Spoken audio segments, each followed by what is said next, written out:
Morning, students. So, welcome back to our first class. It's my first class in your section.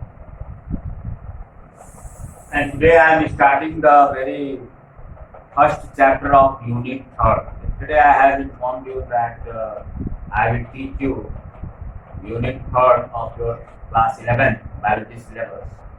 And in 3rd unit there are 3 chapters.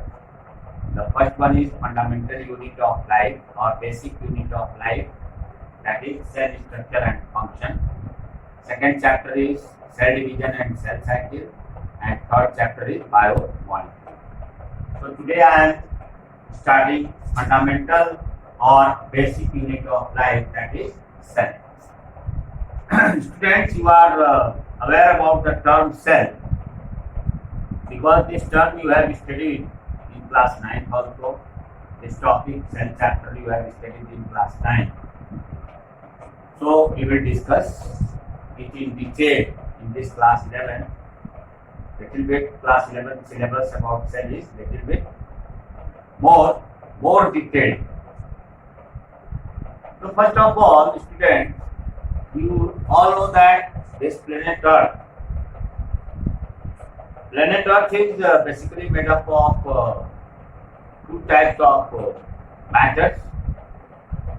One is called non-living matter and another is called living matter.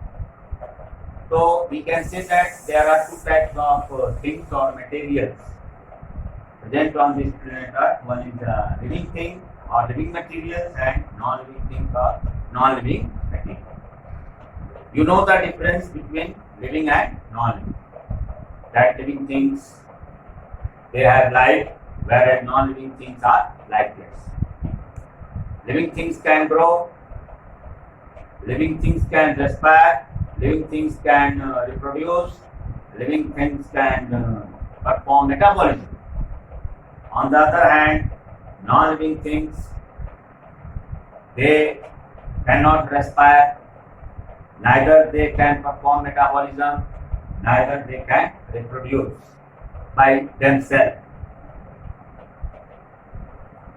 Living things are having life, whereas non-living things are lifeless. Now the question here arises that from where this life comes in living things.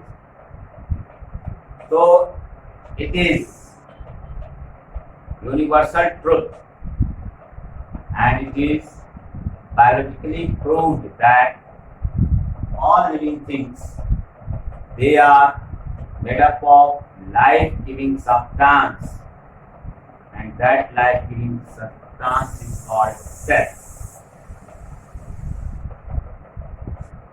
Cell term, it is basically literally means compartment. Compartment-like structures are known as cell. And cell was first of all discovered by Robert Hooke. You are aware about the name Robert Hooke. Robert Hooke was discoverer of cell, and he was member of Royal Society of London, and he used to perform different experiments related with life sciences. He studied nature, the changes occurring in nature about plants, animals and all living organisms. Robert Hooke, he discovered cell, and the story of discovery of cell that is known by you. He prepared a crude microscope, ancient microscope, that is called crude microscope, by using simple glasses, and he took cork from the bark of the trees or bark of the plant, and generally cork it represents cells or dead cells. So Robert Hooke, he took cork and cut it into thin slices, and when these syntheses were observed by him under his crude microscope made up of simple glasses, because at that time highly magnified lenses were not discovered. So when Robert Hooke observed the thin slices under his thin slices of cork under his crude microscope, he found that the cork was made up of compartment-like structures, and these compartment-like structures he named as cell, and from that day it was confirmed that all living organisms are made up of cells. But Robert Hooke, he discovered dead cells, because after his discovery, it was found that the cells which were discovered by Robert Hooke, they were dead cells. The first living cell that was basically discovered by Anton von Leeuwenhoek in form of microbe, especially bacteria, and that's why Anton von Leeuwenhoek is known as father of microbiology. He also discovered microbes, the hidden world, the third world, that is hidden. We cannot see them with naked eyes. Next, you know that you are studying biology, and in modern terms we call biology as study of life sciences, or it is a branch. New terminology used for biology, that is life sciences, and life sciences have different branches, because the syllabus of biology is very vast. So to make it easy, different branches were created in biology, like different branches which were created in biology. Branches which were created in biology, it was done in order to lessen the burden or to make the study of biology easy. So different branches were created in biology, and these branches studied a specific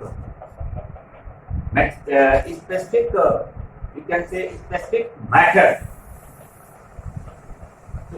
The branches of biology which were created, one by one I am going to discuss.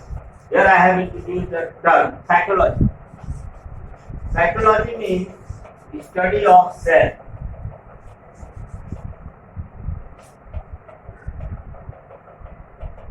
The branch of biology which deals with the study of self, detailed study of self, that is called psychology. In this branch of biology, we study the structure of cell, the different parts of cell, the different materials of the cell, its functioning, its different composition. In each and every aspect of cell is studied in this branch, psychology. Besides this, there are different other branches in biology, but we are focusing only on psychology.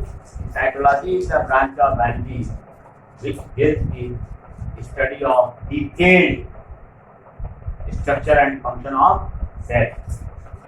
So the branch of biology which deals with the study of cell, structure and function, and different processes occurring, different materials present in the cell, different structures present in the cell, that branch of biology is called psychology.